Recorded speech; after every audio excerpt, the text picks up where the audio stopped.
Pakistan continues to misuse all platforms and processes in the UN to drive their divisive agenda. This forum is no exception either, and Pakistan made an unwarranted reference to Union Territory of Jammu and Kashmir, an integral and inalienable part of India. इधरों ਤਾਂ even ਉਸ ਜੈਨੂਨ ਨੂੰ ਇਹ ਕਹਿ ਰਿਹਾ ਕਿ ਜੀ Pakistan misuse ਕਰ ਰਿਹਾ, ਦੂਸਰੇ ਪਾਸੇ ਬਲੂਚਿਸਤਾਨ ਦੀ ਸੋ ਕਾਲਡ ਆਜ਼ਾਦੀ ਦੇ ਇਸ਼ੂ ਨੂੰ ਕਿਸ ਲੈਵਲ ਦੇ ਉੱਤੇ ਪ੍ਰਮੋਟ ਕਰ ਰਹੇ ਨੇ। ਪ੍ਰੈਜ਼ੀਡੈਂਟ ਟਰੰਪ ਜਿਹੜਾ ਉਹ ਬਲੂਚਿਸਤਾਨ ਨੂੰ ਰੈਕਗਨਾਈਜ਼ ਕਰੇ, ਸਟ੍ਰੈਟੇਜਿਕਲੀ ਇੰਪੋਰਟੈਂਟ ਹੈ, ਔਰ ਇਹ ਜਿਹੜੀ ਹੈ ਬਲੂਚਿਸਤਾਨ ਦੀ ਕ੍ਰਿਟੀਕਲ ਜੀਓਪੋਲੀਟੀਕਲ ਲੋਕੇਸ਼ਨ ਹੈ, ਮੇਜਰ ਮਿਨਰਲ ਤੇ ਕੋਸਟਲ ਰਿਸੋਰਸਿਸ ਨੇ। ਇਹ ਅਮਰੀਕਾ ਨੂੰ ਕਹਿ ਰਿਹਾ ਕਿ ਤੁਸੀਂ ਜੇ ਗ੍ਰੀਨਲੈਂਡ ਤਾਂ ਲੈਣਾ ਹੀ ਹੈ, ਈਵਨ ਇਹਨੂੰ ਵੀ ਲਓ। ਹੁਣ ਜਿਹੜਾ ਜੈਨੂਨ UN ਦੇ ਲੈਵਲ ਦੇ ਉੱਤੇ ਜੰਮੂ ਕਸ਼ਮੀਰ ਦਾ ਕੇਸ ਹੈ, ਉਹਨੂੰ ਜੇ ਪਾਕਿਸਤਾਨ ਦਾ ਇਨਵੈਸਟਰ ਚੁੱਕਦਾ ਹੈ ਤੇ ਉਹਨਾਂ ਦੇ ਲਈ ਹਫੜਾ ਦਫੜੀ ਮਚਾ ਦਿੰਦੇ ਨੇ ਕਿ ਜੀ ਇਹ ਤਾਂ ਮਿਸਯੂਜ਼ ਹੋ ਰਿਹਾ, ਤੁਸੀਂ ਕੀ ਕਰ ਰਹੇ ਹੋ।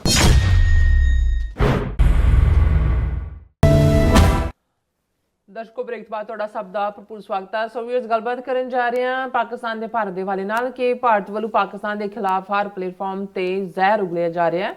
ਔਰ ਪਿਛਲੇ ਦਿਨੀ ਯੂਨਾਈਟਿਡ ਨੇਸ਼ਨਸ ਵਿੱਚ ਭਾਰਤ ਦੇ ਐਮਬੈਸਡਰ ਨੇ ਪਾਕਿਸਤਾਨ ਤੇ ਸਿੱਧਾ ਹਮਲਾ ਬੋਲਦਿਆਂ ਕਿਹਾ ਹੈ ਕਿ ਪਾਕਿਸਤਾਨ ਵੱਲੋਂ ਜੰਮੂ ਕਸ਼ਮੀਰ ਦਾ ਜਿਹੜਾ ਚੱਕਿਆ ਗਿਆ ਮੁੱਦਾ ਕੋਈ ਮਤਲਬ ਨਹੀਂ ਰੱਖਦਾ ਔਰ Pakistan right to self determination clause ਦੀ ਜਿਹੜੀ ਹੈ ਗਲਤ ਵਰਤੋਂ ਕਰਦਾ ਹੈ। ਔਰ ਦੂਸਰੇ ਪਾਸੇ ਭਾਰਤੀ ਖੁਫੀਆ ਏਜੰਸੀ ਜਿਹੜੀ ਹੈ ਪਹਾੜੇ ਦੇ ਟੱਟੂ ਬਲੋਚਾਂ ਤੋਂ ਆਜ਼ਾਦ ਬਲੋਚਿਸਤਾਨ ਦੀ ਮੰਗ ਕਰਵਾ ਰਹੇ ਹਨ ਔਰ ਇਹਨਾਂ ਢਾਈ ਟੋਟਲਾਂ ਨੂੰ ਇੰਡੀਅਨ ਮੀਡੀਆ ਵਿੱਚ ਵੀ ਪੂਰੀ ਤਰ੍ਹਾਂ ਪ੍ਰਮੋਟ ਕੀਤਾ ਜਾ ਰਿਹਾ। ਸੋ ਇਸ ਬਾਰੇ ਆਪਾਂ ਗੱਲਬਾਤ ਕਰਨ ਜਾ ਰਹੇ ਹਾਂ। ਸੋ ਅਸੀਂ ਚਾਹਾਂਗੇ ਕਿ ਤੁਸੀਂ ਇਸੇ ਤਰ੍ਹਾਂ ਬਣੇ ਰਹਿਣਾ, ਦੇਖਣ ਸੁਣ ਲਈ ਲਿਖਣ ਲਈ ਤੁਹਾਡਾ ਸਭ ਦਾ ਬਹੁਤ ਬਹੁਤ ਧੰਨਵਾਦ।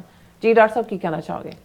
ਦੇਖੋ, ਸਾਡੇ ਰੋਜ਼ਾਨਾ ਟੌਪਿਕਸ 'ਚੋਂ ਇੱਕ ਟੌਪਿਕ ਜ਼ਰੂਰ ਹੁੰਦਾ ਹੈ ਜਿਹੜਾ ਪਾਕਿਸਤਾਨ ਪ੍ਰਤੀ ਭਾਰਤ ਦਾ ਕੀ ਰਵੱਈਆ ਹੈ।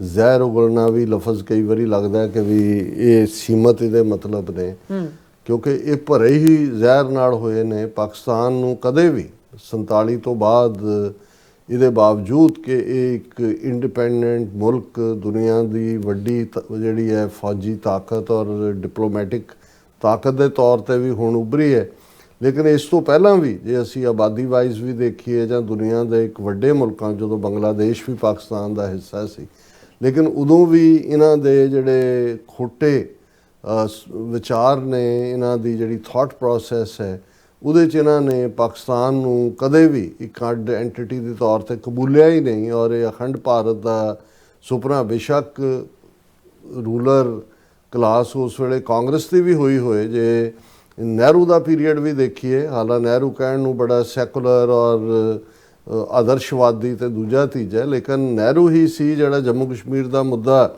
UN ਸਿਕਿਉਰਿਟੀ ਕਾਉਂਸਲ 'ਚ ਲੈ ਕੇ ਗਿਆ। UN ਸਿਕਿਉਰਿਟੀ ਕਾਉਂਸਲ ਨੇ ਰਾਈਟ ਆਫ ਸੈਲਫ ਡਿਟਰਮੀਨੇਸ਼ਨ ਦਾ ਕੀਤਾ ਕਿ ਭਾਈ ਹਾਲਾਤ ਨਾਰਮਲ, ਦੋਨੋਂ ਪਾਸਿਓਂ ਫੌਜਾਂ ਹਟਾ ਕੇ ਲੋਕਾਂ ਤੋਂ ਪੁੱਛਿਆ ਜਾਏ ਵੀ ਲੋਕ ਕੀ ਚਾਹੁੰਦੇ ਨੇ। ਲੇਕਿਨ ਨਹਿਰੂ 48 ਤੋਂ ਲੈ ਕੇ 64 ਦੇ ਵਿੱਚ ਉਹਦੀ ਡੈਥ ਹੋਈ, ਆਲਮੋਸਟ 16 ਸਾਲ ਜਿਉਂਦਾ ਰਿਹਾ, ਲੇਕਿਨ ਉਹਨੇ ਈਵਨ ਲੇਟਰ ਔਨ ਪਹਿਲਾਂ ਜਿਹਨੂੰ ਸ਼ੇਖ ਅਬਦੁੱਲਾ ਨੂੰ ਇੱਕ ਵਹੀਕਲ ਦੇ ਤੌਰ 'ਤੇ ਇਸਤੇਮਾਲ ਕੀਤਾ ਤਾਂ ਕਿ ਜੰਮੂ ਕਸ਼ਮੀਰ ਪਾਕਿਸਤਾਨ ਨਾਲ ਇਲਹਾਕ ਨਾ ਕਰੇ, ਔਰ ਸ਼ੇਖ ਅਬਦੁੱਲਾ ਵੀ ਉਹਦਾ ਇੱਕ ਆਪਣਾ ਐਂਬੀਸ਼ਨ ਸੀ। ਉਹ ਇਹ ਸਮਝਦਾ ਸੀ ਕਿ ਵੀ ਉਹ ਤਾਂ ਨਹਿਰੂ ਦੇ ਸਟੇਚਰ ਦਾ ਬੜਾ ਵਧੀਆ ਜਿਹੜਾ ਹੈ ਹਾਈਲੀ ਐਜੂਕੇਟਿਡ ਔਰ ਵਧੀਆ ਬੁਲਾਰਾ ਹੈ, ਉਹ ਤਾਂ ਨੈਸ਼ਨਲ ਲੈਵਲ ਦਾ ਲੀਡਰ ਹੈ। ਔਰ ਉਹਨੇ ਵੀ ਸੈਕੂਲਰਿਜ਼ਮ ਦਾ ਜਿਹੜਾ ਜਾਦੂ ਆਪਣੇ 'ਤੇ ਕਰਵਾਇਆ ਤੇ ਉਹਦੇ ਥੱਲੇ ਫਿਰ ਉਹਨੇ ਬਾਕੀਆਂ ਨੂੰ ਵੀ ਆਪਣੀ ਕੌਮ ਨੂੰ ਗੁੰਮਰਾਹ ਕੀਤਾ। ਜਿਵੇਂ ਸਾਡੀ ਅਕਾਲੀ ਲੀਡਰਸ਼ਿਪ, ਸਿੱਖ ਲੀਡਰਸ਼ਿਪ ਉਸ ਦੌਰ ਦੀ, ਮਾਸਟਰ ਤਾਰਾ ਸਿੰਘ, ਗਿਆਨੀ ਕਰਤਾਰ ਸਿੰਘ, ਬਲਦੇਵ ਸਿੰਘ ਔਰ ਦੂਸਰੇ ਸਾਰੇ, ਇਹ ਜਿਹੜੇ ਨੇ ਇਹਨਾਂ ਦੇ ਕਾਂਗਰਸ ਦੀ ਸਪੈਲ ਦੇ ਥੱਲੇ ਆ ਕੇ ਇਹਨਾਂ ਨੇ ਆਪਣੇ ਅੱਡ ਮੁਲਕ ਦੀ ਗੱਲ ਕਰਨ ਦੀ ਥਾਂ ਅਲਟੀਮੇਟਲੀ ਜਿਹੜਾ ਭਾਰਤ ਦੇ ਨਾਲ ਇਲਹਾਕ ਦੀ ਲਾਈਨ ਨੂੰ ਚੁਣਿਆ। ਔਰ ਉਸ ਅਬਦੁੱਲਾ ਨੂੰ ਵੀ ਨਹਿਰੂ ਨੇ ਥੋੜ੍ਹੀ ਦੇਰ ਬਾਅਦ ਹੀ, ਹਾਲਾਂਕਿ ਉਸ ਵੇਲੇ ਜੰਮੂ ਕਸ਼ਮੀਰ ਦਾ ਜਿਹੜਾ ਐਕਸੈਸ਼ਨ ਡਾਕੂਮੈਂਟ ਹੈ ਜਾਂ ਜਿਹਨੂੰ ਹਰੀ ਸਿੰਘ ਨਾਲ ਜੋੜਿਆ ਗਿਆ, ਉਹ ਵੀ ਜਾਲੀ ਕਿਹਾ ਜਾਂਦਾ, ਲੇਕਿਨ ਜੰਮੂ ਕਸ਼ਮੀਰ ਦੀ ਇੱਕ ਆਪਣੀ ਹੋਂਦ, ਆਪਣਾ ਉਹਨਾਂ ਦਾ ਝੰਡਾ, ਆਪਣਾ ਰਾਸ਼ਟਰੀ ਗੀਤ, ਔਰ ਜਿਹੜਾ ਜੰਮੂ ਕਸ਼ਮੀਰ ਦਾ ਮੁਖੀ ਸੀ ਉਹਨੂੰ ਚੀਫ ਮਿਨਿਸਟਰ ਦਾ ਇਹਨਾਂ ਨੇ ਬਾਅਦ 'ਚ ਉਹਨੂੰ ਹੁਣ ਤਾਂ ਯੂਨੀਅਨ ਟੈਰੀਟਰੀ ਬਣਾ ਕੇ ਰੱਖਤਾ, ਉਹਨੂੰ ਸਦਰੇ ਰਿਆਸਤ ਐਜ਼ ਏ ਪ੍ਰੈਜ਼ੀਡੈਂਟ, ਔਰ ਉਹਨਾਂ ਦੀ ਆਪਣੀ ਕਨਸਟੀਟਿਊਐਂਟ ਅਸੈਂਬਲੀ। ਔਰ ਇਹ ਪਾਰਟ ਕੇ ਵੀ ਕੋਈ ਵੀ ਲਾਅ ਜਿਹੜੀ ਇੰਡੀਅਨ ਪਾਰਲੀਮੈਂਟ ਬਣਾਏਗੀ ਆਟੋਮੈਟਿਕਲੀ ਜੰਮੂ ਕਸ਼ਮੀਰ ਦੇ ਉੱਤੇ ਲਾਗੂ ਨਹੀਂ ਹੋਏਗਾ ਜਦੋਂ ਤੱਕ ਕਿ ਜੰਮੂ ਕਸ਼ਮੀਰ ਦੀ ਜਿਹੜੀ ਕਨਸਟੀਟਿਊਐਂਟ ਅਸੈਂਬਲੀ ਆ ਉਹਨੂੰ ਪਾਸ ਨਹੀਂ ਕਰਦੀ। ਸੋ ਇੰਨੇ ਹੱਕਾਂ ਦੇ ਨਾਲ ਵੀ ਜੰਮੂ ਕਸ਼ਮੀਰ ਨੂੰ ਜਿਹੜਾ ਹੈ ਉਹ ਨਹਿਰੂ ਨੇ ਚੱਲਣ ਨਹੀਂ ਦਿੱਤਾ, ਸ਼ੇਖ ਅਬਦੁੱਲਾ ਨੂੰ। ਔਰ ਜਦੋਂ ਅਸੀਂ ਐਮਨੈਸਟੀ ਇੰਟਰਨੈਸ਼ਨਲ ਜਿਹੜੀ 1960 'ਚ ਹੋਣ ਚਾਹੁੰਦੀ ਹੈ, ਉਸ ਨੇ ਜਿਹੜਾ ਪਹਿਲਾ ਪ੍ਰਿਜ਼ਨਰ ਆਫ ਕੌਂਸ਼ੀਅੰਸ ਬਣਾਇਆ ਸੀ ਉਹ ਸ਼ੇਖ ਅਬਦੁੱਲਾ ਨੂੰ ਬਣਾਇਆ ਸੀ। ਔਰ ਸ਼ੇਖ ਅਬਦੁੱਲਾ ਆਪਣੀ ਜ਼ਿੰਦਗੀ ਦੇ ਮੇਰਾ ਖਿਆਲ ਹੈ 14 ਤੋਂ 16 ਸਾਲ ਉਹ ਨਹਿਰੂ ਦੀਆਂ ਜੇਲ੍ਹਾਂ ਦੇ ਨਹਿਰੂ ਔਰ ਬਾਅਦ 'ਚ ਇੰਦਰਾ ਗਾਂਧੀ ਨੇ ਉਹਨੂੰ ਐਨ ਜਦੋਂ ਉਹ ਸਰੈਂਡਰ 'ਤੇ ਆ ਗਿਆ ਫਿਰ ਬਾਹਰ ਕੱਢ ਕੇ ਸਮਝੌਤਾ ਕਰਕੇ ਇੱਕ ਵਾਰੀ ਉਹਨੂੰ ਜਿਹੜਾ ਉਹ ਪਾਵਰ ਵੱਲ ਕੀਤਾ। ਫਿਰ ਉਹਦਾ ਪੁੱਤਰ ਆ ਗਿਆ ਫਾਰੂਕ ਅਬਦੁੱਲਾ, ਫਿਰ ਉਮਰ ਅਬਦੁੱਲਾ ਆ ਗਿਆ। ਇਹ ਇੱਕ ਵੱਖਰੀ ਕਹਾਣੀ ਹੈ, ਲੇਕਿਨ ਇਹ ਤਾਂ ਇੱਕ ਟੈਕਨੀਕਲੀ ਫੈਕਟ ਹੈ ਕਿ UN ਦੇ ਵਿੱਚ ਜੇ ਕੋਈ ਸਭ ਤੋਂ ਪੈਂਡਿੰਗ ਕੋਈ ਇਸ਼ੂ ਹੈ UN ਦੀ ਆਪਣੀ ਹੋਣ ਤੋਂ ਬਾਅਦ ਦਾ, ਤੇ ਉਹ ਜੰਮੂ ਕਸ਼ਮੀਰ ਦਾ ਇਸ਼ੂ ਹੈ ਜਾਂ ਫਲਸਤੀਨ ਦਾ ਇਸ਼ੂ ਹੈ। ਹੁਣ ਜਦੋਂ ਵੀ ਔਰ ਪਾਕਿਸਤਾਨ ਕਿਉਂਕਿ ਫਰੀਕ ਹੈ, ਇੱਕ ਪਾਰਟੀ ਹੈ ਜਿਹੜਾ UN ਸਿਕਿਉਰਿਟੀ ਕਾਉਂਸਲ ਰੈਜ਼ੋਲੂਸ਼ਨ ਔਰ ਉਸ ਤੋਂ ਬਾਅਦ 13-14 ਹੋਰ ਰੈਜ਼ੋਲੂਸ਼ਨ ਹੋਏ ਕਿ ਜੰਮੂ ਕਸ਼ਮੀਰ ਦੇ ਲੋਕ ਜਿਹੜੇ ਨੇ, ਜਿਸ ਜੰਮੂ ਕਸ਼ਮੀਰ ਦੇ ਵਿੱਚ ਲੱਦਾਖ ਵੀ ਸੀ ਜਿਹਨੂੰ ਯੂਨੀ ਟੈਰੀਟਰੀ ਬਣਾ ਦਿੱਤਾ, ਜਿਸ ਦੇ ਵਿੱਚ ਜਿਹੜਾ ਉਹ ਸਾਰਾ ਹਿੱਸਾ ਜਿਹੜਾ ਉਸ ਨੂੰ ਹੁਣ ਤਾਂ ਉਹ ਜੰਮੂ ਨੂੰ ਵੀ ਅੱਡ ਸਟੇਟ ਬਣਾਉਣ ਨੂੰ ਫਿਰਦੇ ਨੇ ਜਿਵੇਂ ਉਮਰ ਅਬਦੁੱਲਾ ਨੇ ਕਿਹਾ। ਔਰ ਇਹਦੇ 'ਚ ਇਹ ਸੀ ਕਿ ਭਾਈ ਇਹ ਲੋਕ ਡਿਸਾਈਡ ਕਰਨਗੇ ਜਦੋਂ ਹਾਲਾਤ ਨਾਰਮਲ ਹੁੰਦੇ ਨੇ, UN ਦੇ ਆਸਪੀਸ਼ੀਅਸ ਦੇ ਥੱਲੇ ਫੌਜਾਂ ਦੋਨੋਂ ਵਿਦਡਰਾ ਹੋਣਗੀਆਂ ਕਿ ਜੰਮੂ ਕਸ਼ਮੀਰ ਦੇ ਲੋਕ ਭਾਰਤ ਨੂੰ ਜੁਆਇਨ ਕਰਨਾ ਚਾਹੁੰਦੇ ਨੇ ਜਾਂ ਪਾਕਿਸਤਾਨ ਨੂੰ। ਪਰ ਇੰਡੀਆ ਨੇ ਉੱਥੇ ਸ਼ੈਮ ਇਲੈਕਸ਼ਨਸ ਦੇ ਨਾਂ ਥੱਲੇ ਉੱਥੇ ਆਪਣੇ ਜਿਹੜੇ ਨੇ ਉਹ ਟੁਕੜ ਬੋਝ ਤਾਂ ਬਿਠਾਉਂਦੇ ਰਹੇ, ਜਿਵੇਂ ਇੱਕ ਪਾਸੇ ਅਬਦੁੱਲਾ ਟੱਬਰ ਆ ਗਿਆ ਔਰ ਇਸੇ ਤਰ੍ਹਾਂ ਦੂਸਰੇ ਵੀ ਉਹਦੇ 'ਚ ਅਸੀਂ ਲੇਟਲੀ ਦੇਖਦੇ ਹਾਂ ਕਿ BJP ਦਾ ਨੇ ਆਪਣਾ ਡਿਪਟੀ ਚੀਫ ਮਿਨਿਸਟਰ ਬਣਾ ਕੇ ਮਹਿਬੂਬਾ ਮੁਫਤੀ PDP ਉਸ ਨੂੰ ਚੀਫ ਮਿਨਿਸਟਰ ਬਣਾਇਆ। ਔਰ ਉਹਦੇ ਪੀਰੀਅਡ 'ਚ ਫਿਰ ਇਹ ਜਿਹੜਾ ਸਾਰਾ 5 ਅਗਸਤ 2019 ਨੂੰ ਕਨਸਟੀਟਿਊਸ਼ਨਲ ਅਮੈਂਡਮੈਂਟ ਨੂੰ ਦੇ ਥੱਲੇ ਜੰਮੂ ਕਸ਼ਮੀਰ ਦਾ ਸਟੇਟਸ ਹੀ ਖਤਮ ਕਰਤਾ ਗਿਆ। ਹੁਣ ਪਾਕਿਸਤਾਨ ਦਾ ਮੋਰਲ ਪੋਲੀਟੀਕਲ ਕਨਸਟੀਟਿਊਸ਼ਨਲ ਰਾਈਟ ਹੈ ਕਿ ਉਸ ਪਲੇਟਫਾਰਮ ਦੇ ਉੱਤੇ ਜਿੱਥੇ ਕਿ ਜੰਮੂ ਕਸ਼ਮੀਰ ਦੇ ਵਿੱਚ ਰਾਈਟ ਆਫ ਸੈਲਫ ਡਿਟਰਮੀਨੇਸ਼ਨ ਦਾ ਮਤਾ ਹੈ ਉਹਦੇ 'ਚ ਇਸ ਇਸ਼ੂ ਨੂੰ ਚੁੱਕੇ।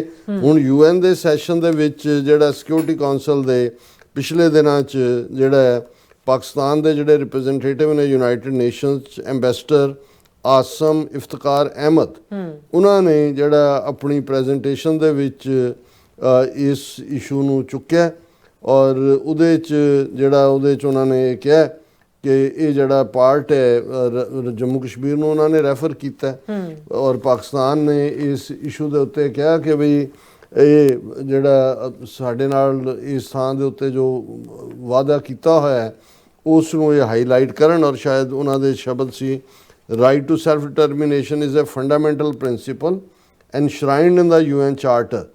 ਔਰ ਇਸ ਦੇ ਤਹਿਤ ਜੋ ਜੰਮੂ ਕਸ਼ਮੀਰ ਬਾਰੇ ਹੈ ਇਸ ਦੇ ਉੱਤੇ ਜਿਹੜਾ ਉਹ ਕਾਰਵਾਈ ਕੀਤੀ ਜਾਏ। ਹੁਣ ਇਸ ਦੇ ਉੱਤੇ ਜ਼ਹਿਰ ਉਗਲਣਾ ਹੈ ਵੀ ਇੰਡੀਆ ਇੰਨਾ ਭੜਕਿਆ ਕਿ ਈਵਨ ਇਹਨਾਂ ਦੀ PTI ਏਜੰਸੀ ਨੇ ਹੈਡਲਾਈਨ ਬਣਾ ਕੇ ਦੁਨੀਆ ਭਰ 'ਚ ਖਬਰ ਸ਼ਾਇਆ ਕੀਤੀ, right to self determination must not be abused to encourage secession. India slams Pakistan at UN. ਹੁਣ ਸਾਹਮਣੇ ਚਪੇੜ ਮਾਰੀ ਉਹਨਾਂ ਨੇ, ਜਿਵੇਂ ਸਲੈਪ ਹੁੰਦਾ ਕਿ ਵੀ ਉਹਨੂੰ ਕੰਡੈਮ ਕੀਤਾ ਪਾਕਿਸਤਾਨ ਨੂੰ ਕਿ ਜੀ ਇਹ ਪਾਕਿਸਤਾਨ ਜਿਹੜਾ right to self determination clause ਦੀ ਗੱਲ ਕਰਕੇ ਅਬਿਊਜ਼ ਕਰ ਰਿਹਾ ਹੈ ਉਸ ਨੂੰ, ਕਿਉਂਕਿ ਇਹਦੇ ਨਾਲ ਅਲਗਾਵਵਾਦ ਫੈਲਦਾ, ਸੈਸੈਸ਼ਨ ਹੁੰਦਾ ਅੱਡ ਹੋਣ। ਔਰ ਉਹਨਾਂ ਨੇ ਕਿਹਾ ਕਿ ਜੀ ਇਹ ਬਾਰ-ਬਾਰ ਯੂਨਾਈਟਿਡ ਨੇਸ਼ਨਸ ਇਸ਼ੂ ਚੱਕਦੇ ਨੇ ਜਿਹੜਾ ਠੀਕ ਨਹੀਂ ਹੈ। ਔਰ ਜਿਹੜਾ ਇੰਡੀਆ ਦਾ ਐਂਬੈਸਡਰ ਹੈ UN ਦੇ ਵਿੱਚ ਉਸ ਨੇ ਇਸ ਦੇ ਉੱਤੇ ਪੂਰਾ ਉਹਦਾ ਨਾਂ ਹੈ ਐਲਡਸ ਮੈਥਿਊ ਪਨੋਸ, ਇਹ ਕੋਈ ਈਸਾਈ ਲਿਆ ਕੇ ਬਿਠਾਇਆ ਲੱਗਦਾ। ਔਰ ਉਹਨੇ ਕਿਹਾ ਕਿ ਵੀ ਇਹਨੂੰ ਅਬਿਊਜ਼ ਕਰ ਰਿਹਾ Pakistan right to self determination ਨੂੰ ਦੇ ਕਲੌਜ਼ ਨੂੰ। ਹੁਣ ਜਦੋਂ ਕਿ at a time when member states have to rise beyond their narrow considerations, Pakistan continues to misuse all platforms and processes in the UN to drive their divisive agenda. ਪਹਿਲੀ ਗੱਲ ਤਾਂ ਡਿਵਾਈਸਿਵ ਕਿਵੇਂ ਹੋਈ, UN ਸਿਕਿਉਰਿਟੀ ਕਾਉਂਸਲ ਦੇ resolution ਨੇ। Secondly ਇਹ UN charter ਦਾ ਹਿੱਸਾ ਹੈ। ਔਰ ਇਹ ਜਿਹੜਾ ਜੇ ਹੁਣ ਤੁਸੀਂ ਨੈਗੇਟ ਹੀ ਕਰਨਾ, ਇੰਡੀਆ ਦਾ ਐਂਬੈਸਡਰ ਕਹਿ ਰਿਹਾ ਕਿ ਜੀ ਇਹ ਜਿਹੜਾ this forum is no exception either and Pakistan made an unwarranted reference to Union Territory of Jammu and Kashmir, an integral and inalienable part of India.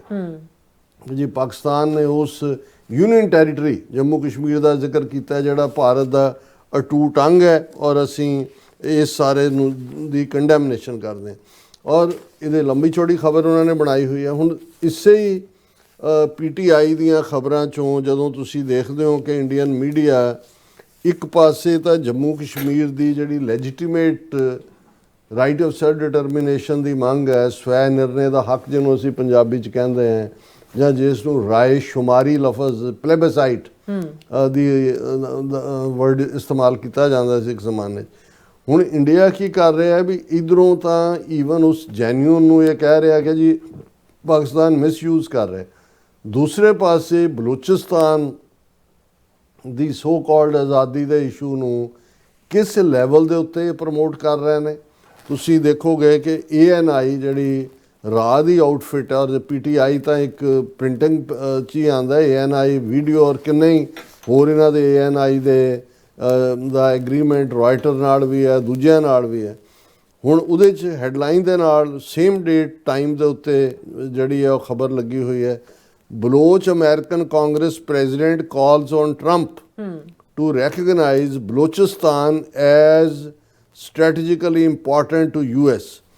ਹੁਣ ਔਰ ਇਹਨਾਂ ਨੂੰ ਕੋਈ ਮੁਸਲਮਾਨ ਵੀ ਨਹੀਂ ਲੱਭਿਆ ਨਾ ਵਾਲਾ, ਇਹਨਾਂ ਨੇ ਕਿਹਾ ਜੀ ਬਲੋਚ ਅਮਰੀਕਨ ਕਾਂਗਰਸ ਦਾ ਪ੍ਰੈਜ਼ੀਡੈਂਟ ਤਾਰਾ ਚੰਦ, ਉਹਨੇ ਜਿਹੜਾ ਇੱਕ ਸਟੇਟਮੈਂਟ ਦੇ ਕੇ ਡੋਨਲਡ ਟਰੰਪ ਨੂੰ ਕਿਹਾ ਕਿ ਉਹ ਬਲੋਚਿਸਤਾਨ ਨੂੰ ਇੱਕ ਆਜ਼ਾਦ ਮੁਲਕ ਦੇ ਤੌਰ ਤੇ ਰੈਕਗਨਾਈਜ਼ ਕਰੇ, ਕਿਉਂਕਿ ਅਮਰੀਕਾ ਦੇ ਲਈ ਉਹ ਸਟ੍ਰੈਟੇਜਿਕਲੀ ਇੰਪੋਰਟੈਂਟ ਹੈ, ਜਿਸ ਤਰ੍ਹਾਂ ਗ੍ਰੀਨਲੈਂਡ ਇੰਪੋਰਟੈਂਟ ਹੈ। ਉਹ ਕਹਿੰਦਾ ਵੀ ਜਿਵੇਂ ਗ੍ਰੀਨਲੈਂਡ ਨੂੰ ਦੇ ਲਈ ਅਮਰੀਕਾ ਜਿਹੜਾ ਕੁਝ ਵੀ ਕਰਨ ਨੂੰ ਤਿਆਰ ਹੈ, ਇਵੇਂ ਉਹ ਕਹੇ। ਉਹਨੇ ਫਿਰ ਉਹ ਕਹਿ ਰਿਹਾ ਕਿ Pakistan with China's support has occupied Balochistan and has become a security threat, ਕਿ ਵੀ ਇਹ ਇੱਕ ਸਿਕਿਉਰਿਟੀ ਥ੍ਰੈਟ ਹੈ। ਚੀਨ ਪਾਕਿਸਤਾਨ ਦਾ ਜੁਆਇੰਟ ਕਬਜ਼ਾ ਹੈ ਬਲੋਚਿਸਤਾਨ ਦੀ ਮਦਦ ਦੇ ਚੀਨ ਦੀ ਮਦਦ ਦੇ ਨਾਲ ਬਲੋਚਿਸਤਾਨ ਤੇ ਪਾਕਿਸਤਾਨ ਦਾ, ਔਰ ਪ੍ਰੈਜ਼ੀਡੈਂਟ ਟਰੰਪ ਜਿਹੜਾ ਉਹ ਬਲੋਚਿਸਤਾਨ ਨੂੰ ਰੈਕਗਨਾਈਜ਼ ਕਰੇ, ਸਟ੍ਰੈਟੇਜਿਕਲੀ ਇੰਪੋਰਟੈਂਟ ਹੈ। ਔਰ ਇਹ ਜਿਹੜੀ ਹੈ ਬਲੋਚਿਸਤਾਨ ਦੀ ਕ੍ਰਿਟੀਕਲ ਜੀਓਪੋਲੀਟੀਕਲ ਲੋਕੇਸ਼ਨ ਹੈ, ਮੇਜਰ ਮਿਨਰਲ ਤੇ ਕੋਸਟਲ ਰਿਸੋਰਸਿਸ ਨੇ। ਇਹ ਅਮਰੀਕਾ ਨੂੰ ਕਹਿ ਰਿਹਾ ਕਿ ਤੁਸੀਂ ਜੇ ਗ੍ਰੀਨਲੈਂਡ ਤਾਂ ਲੈਣਾ ਹੀ ਹੈ, ਈਵਨ ਇਹਨੂੰ ਵੀ ਲਓ। ਔਰ ਇਹ ਜਿਹੜਾ ਪਾਕਿਸਤਾਨ ਨੇ ਆਕੂਪਾਈ ਕੀਤਾ ਹੋਇਆ, ਔਰ ਵੈਸੇ ਵੀ ਇਹ ਹੁਣ ਤਾਰਾ ਚੰਦ ਕਹਿ ਰਿਹਾ Balochistan's location near the strait of Hormuz also makes it extremely important for regional and global security. ਇਹ ਬਹੁਤ ਇੰਪੋਰਟੈਂਟ ਹੈ ਕਿ ਜੀ ਇਹ ਜਿਹੜਾ ਸਟ੍ਰੇਟ ਆਫ ਹਾਰਮੂਜ਼ ਦੇ ਨੇੜੇ ਹੈ, ਔਰ ਇਹਨੂੰ ਪੂਰਾ ANI ਨੇ ਇਹਨੂੰ ਪੂਰਾ ਪ੍ਰਚਾਰਿਆ। ਫਿਰ ਬਲੋਚਿਸਤਾਨ ਦੇ ਗੁਣ ਗਾਏ ਹੋਏ ਨੇ ਕਿ ਜੀ ਬਲੋਚ ਲੋਕ ਜਿਹੜੇ ਨੇ ਉਹ ਐਂਸ਼ੀਐਂਟ ਨੇਸ਼ਨ ਹੈ, ਹਜ਼ਾਰਾਂ ਸਾਲਾਂ ਦਾ ਇਤਿਹਾਸ ਹੈ, ਬੜੇ ਸੈਕੂਲਰ ਨੇ, ਪ੍ਰੋਗਰੈਸਿਵ ਨੇ, ਓਪਨ ਮਾਈਂਡਡ ਨੇ, ਉਹ ਫਰੀडम ਚਾਹੁੰਦੇ ਨੇ, ਔਰ ਪਾਕਿਸਤਾਨ ਉਹਨਾਂ ਨੂੰ ਦਬਾ ਰਿਹਾ। ਇੱਕ ਪਾਸੇ ਇਹ, ਦੂਸਰੇ ਪਾਸੇ ਇਹਨਾਂ ਦੀ ਫਿਰ ANI ਹੀ ਰਿਪੋਰਟ ਕਰ ਰਹੀ ਹੈ Pakistan's media machinery turns weaponised as Baloch voices warn of escalating repression. ਇਹਦੇ 'ਚ ਉਹਨਾਂ ਨੇ ਜਿਹੜਾ ਸ਼ਾਰਪ ਡਿਨੰਸੀਏਸ਼ਨ ਸਟੇਟ ਪਾਲਿਸੀ, ਕੋਈ ਨਾਦੀਆ ਬਲੋਚ ਹੈ, ਇਹ ਸਿਸਟਰ ਹੈ ਕੋਈ ਜਿਹੜਾ ਉੱਥੇ ਕੈਦ 'ਚ ਹੈ ਬਲੋਚ ਜਾਂ ਕਿਸ਼ਤੀ ਕਮੇਟੀ ਦਾ ਲੀਡਰ ਮਹਾਰੰਗ ਬਲੋਚ ਉਹਦੀ ਭੈਣ ਹੈ। ਉਸ ਰਾਹੀਂ ਜਿਹੜਾ ਇਸ ਨੂੰ ਇਹਨਾਂ ਨੇ ਇੰਟਰਵਿਊ ਕੀਤਾ, ਉਹਨੇ ਪਾਕਿਸਤਾਨੀ ਸਟੇਟ ਦੇ ਉੱਤੇ ਇਲਜ਼ਾਮ ਲਾਏ ਨੇ ਕਿ ਵੀ ਇਹ ਜਿਹੜੀ ਹੈ ਮੀਡੀਆ ਔਨਸਲੌਟ ਚੱਲ ਰਿਹਾ ਸਾਨੂੰ ਅੰਡਰਮਾਈਨ ਕਰਨ ਦੇ ਲਈ। ਸਟੇਟ ਜਿਹੜੀ ਹੈ ਉਹਨੇ ਮੀਡੀਆ ਪਲੇਟਫਾਰਮ ਨੂੰ ਇੱਕ ਟੂਲ ਬਣਾ ਦਿੱਤਾ ਹੈ, silencing human rights activism and student mobilisation across Balochistan. ਔਰ ਇਹ ਜਿਹੜਾ ਜੋ ਫੈਬਰੀਕੇਟਡ ਸਟੋਰੀਜ਼ ਪਾਕਿਸਤਾਨੀ ਮੀਡੀਆ ਦੇ ਰਿਹਾ ਹੈ, ਨਾਦੀਆ ਕਹਿ ਰਹੀ ਹੈ ਕਿ ਬਲੋਚਿਸਤਾਨ 'ਚ ਸੈਂਸਰਸ਼ਿਪ ਹੈ, ਕੋਈ ਨਵਾਂ ਫਿਨੋਮੀਨਾ ਨਹੀਂ ਹੈ, ਸਿਸਟੇਮੈਟਿਕ ਐਂਡ ਡੇਂਜਰਸ ਜਿਹੜੇ ਢੰਗ ਦੇ ਨਾਲ ਜਿਹੜਾ ਉੱਥੇ ਐਟਰੋਸਿਟੀਜ਼ ਹੋ ਰਹੀਆਂ, ਔਰ ਜਿਹੜੀ ਸਟੇਟ ਵਾਇਲੈਂਸ ਹੈ ਇੰਟੈਂਸੀਫਾਈ ਕਰ ਦਿੱਤੀ ਗਈ ਹੈ। ਔਰ ਜਿਹੜੀ ਸਟੇਟ ਹੈ ਉਹਦਾ ਟਾਈਟ ਕੰਟਰੋਲ ਹੈ ਟੈਲੀਵਿਜ਼ਨ ਤੇ, ਪ੍ਰਿੰਟ ਮੀਡੀਆ ਤੇ, ਔਰ ਇਹ ਸਾਰੇ 'ਚੋਂ ਜਿਹੜਾ ਬਲੋਚ ਐਕਟਿਵਿਸਟ ਦੇ ਸੋਸ਼ਲ ਮੀਡੀਆ ਅਕਾਊਂਟ ਨੂੰ ਜਿਹੜਾ ਉਹ ਬੰਦ ਕਰ ਦਿੱਤਾ ਗਿਆ। ਔਰ ਇਹ ਸਾਰਾ ਹੁਣ ਇਹਨੂੰ ਵੀ 4 ਸਫ਼ੇ ਦੀ ਨਿਊਜ਼ ਇਹਦੇ ਨਾਲ, 4 ਸਫ਼ੇ ਦੀ ਉਹ ਤਾਰਾ ਚੰਦ ਦੇ ਨਾਲ ਬਣਾ ਕੇ। ਹੁਣ ਜਿਹੜਾ ਜੈਨੂਨ UN ਦੇ ਲੈਵਲ ਦੇ ਉੱਤੇ ਜੰਮੂ ਕਸ਼ਮੀਰ ਦਾ ਕੇਸ ਹੈ, ਉਹਨੂੰ ਜੇ ਪਾਕਿਸਤਾਨ ਦਾ ਇਨਵੈਸਟਰ ਚੁੱਕਦਾ ਹੈ ਤੇ ਉਹਨਾਂ ਦੇ ਲਈ ਹਫੜਾ ਦਫੜੀ ਮਚਾ ਦਿੰਦੇ ਨੇ ਕਿ ਜੀ ਇਹ ਤਾਂ ਮਿਸਯੂਜ਼ ਹੋ ਰਿਹਾ। ਤੁਸੀਂ ਕੀ ਕਰ ਰਹੇ ਹੋ। ਅਜੇ ਅਸੀਂ ਵਿਦਨ ਇੰਡੀਆ ਜਿਹੜਾ ਉਹ ਮਾਈਨੋਰਿਟੀਜ਼ ਨਾਲ, ਸਿੱਖਾਂ ਨਾਲ ਪੰਜਾਬ 'ਚ ਜਾਂ ਦੂਸਰਿਆਂ ਦੀ ਅਸੀਂ ਗੱਲ ਨਹੀਂ ਕਰ ਰਹੇ, ਅਸੀਂ ਤਾਂ ਇਸੇ ਹੀ ਦੀ ਗੱਲ ਕਰ ਰਹੇ ਹਾਂ।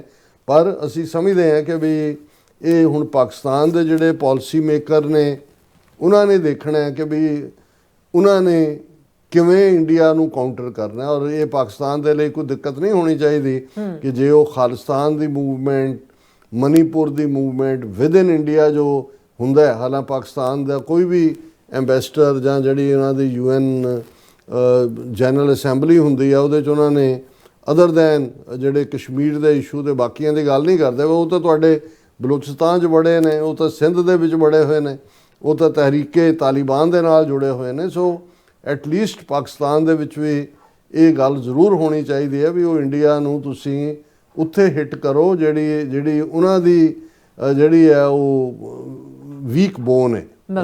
ਔਰ ਜੇ ਤੁਸੀਂ ਸਿਰਫ ਰਿਐਕਟਿਵ ਆਪਣਾ ਕਰਕੇ ਉਹਨਾਂ ਦੀਆਂ ਗਾੜਾਂ, ਉਹਨਾਂ ਦਾ ਜ਼ਹਿਰ ਸੁਣ ਕੇ ਫਿਰ ਬਹਿ ਹੀ ਜਾਣਾ ਚੁੱਪ ਕਰਕੇ, ਤਾਂ ਫਿਰ ਲੱਗੇ ਰਹੋ ਜਿੱਥੇ ਹੈਗੇ ਹੋ। ਉੱਥੇ ਕੋ ਆਲਰੇਡੀ ਇੰਡੀਆ ਨੇ ਜੋ ਬਣਾਇਆ ਹੋਇਆ ਪ੍ਰੋਪੇਗੈਂਡਾ ਉਹ ਤਾਂ ਕਰੀ ਜਾਂਦੇ ਨੇ। ਬਿਲਕੁਲ ਡਾਕਟਰ ਸਾਹਿਬ, ਤੁਹਾਡਾ ਬਹੁਤ ਬਹੁਤ ਧੰਨਵਾਦ। ਸੋ ਥਾਈਲੈਂਡ ਬ੍ਰੇਕ ਵਿਊਅਰਸ, ਤੁਸੀਂ ਇਸੇ ਤਰ੍ਹਾਂ ਹੀ ਬੜੇ ਨਾਲ ਮਿਲਦੇ ਹਾਂ ਛੋਟੇ ਜਿਹੇ ਬ੍ਰੇਕ ਤੋਂ ਬਾਅਦ।